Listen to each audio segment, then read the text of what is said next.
عن ابي سعيد الخدري رضي الله تعالى عنه عن رسول الله صلى الله عليه وسلم قال من رأى منكم منکرا فليغير بيده.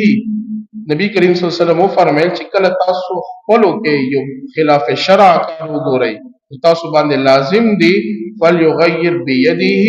د خپل لاس سره من کې دومره طاقت تاکي وي فإن لم يستطع فبلسانه او که دومره طاقت هم تاکي ني طاقت مراد څه دی ایمان دی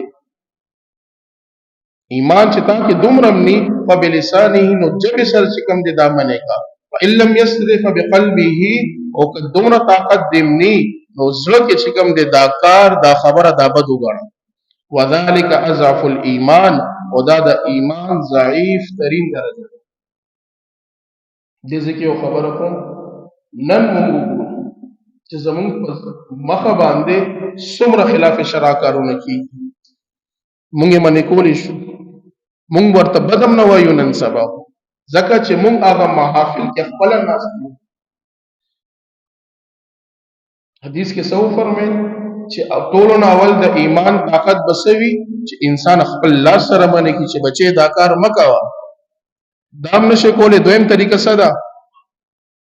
چې په جبه باندې هغه تبدو ویو الله نه فرمانی کیږي لګیا په دې باندې به زمون محله کې به عذاب راځي دې دې خبره توجه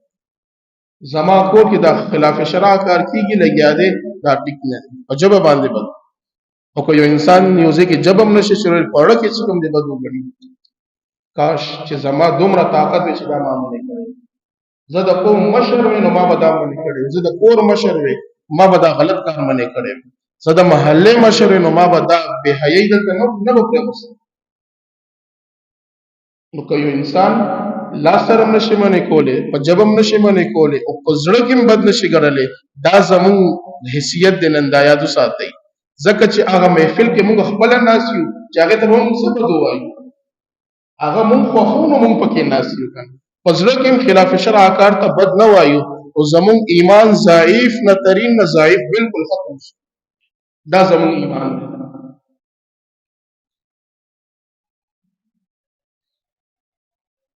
نو په دې باندې خپه کېدل پکار چې زمون ایمان نن بالکل ختم شي